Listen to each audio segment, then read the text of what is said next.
Ahora en C5N fue primicia de ámbito financiero tras 8 años de lo que se conoció como la tragedia de Once.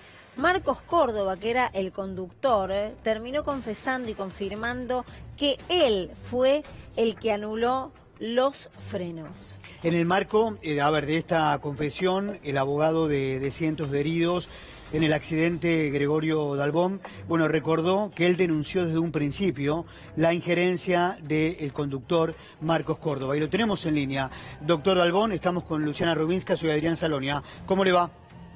Buenas tardes. Sobre esta noticia, ¿qué nos puede agregar?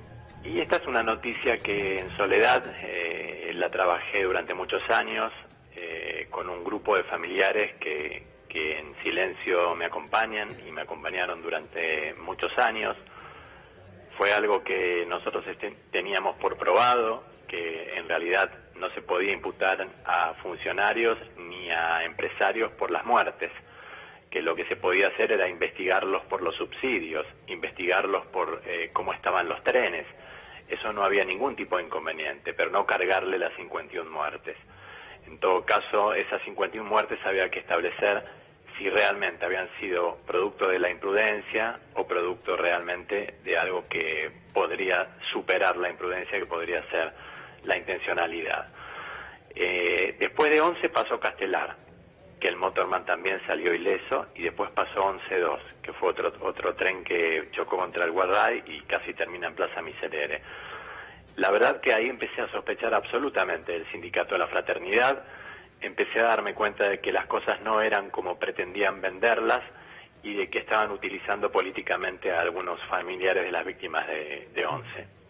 En ese momento recibí críticas y absolutamente en soledad, como bien decía antes, sostuve que el único responsable por la tragedia de Once es Marcos Córdoba, porque había, de alguna manera, eliminado la última posibilidad que tenía el tren de frenar, que era el freno de hombre muerto, que para que los televidentes tengan la noción, es un freno que al no tener copiloto el tren, uno tiene que ir siempre con la mano apoyada sobre él por si se desmaya. En ese caso, el tren frena automáticamente y en pocos metros.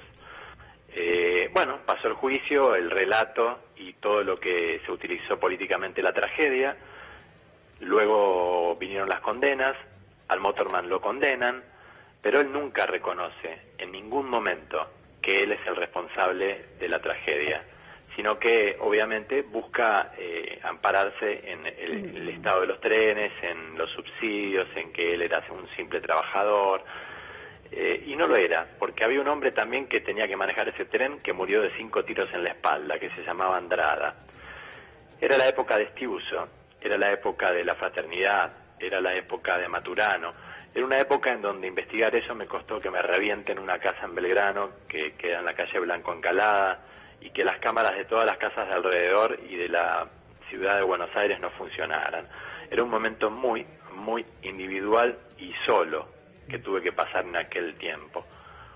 Hoy encuentro, el día viernes, un legajo de libertad condicional de Marcos Córdoba, donde él, conversando con 2 psicólogas, admite, cuando le preguntan si él es responsable y si sintió que estaba bien condenado, si era responsable, y él dice, sí, soy responsable, porque desactivé el dispositivo.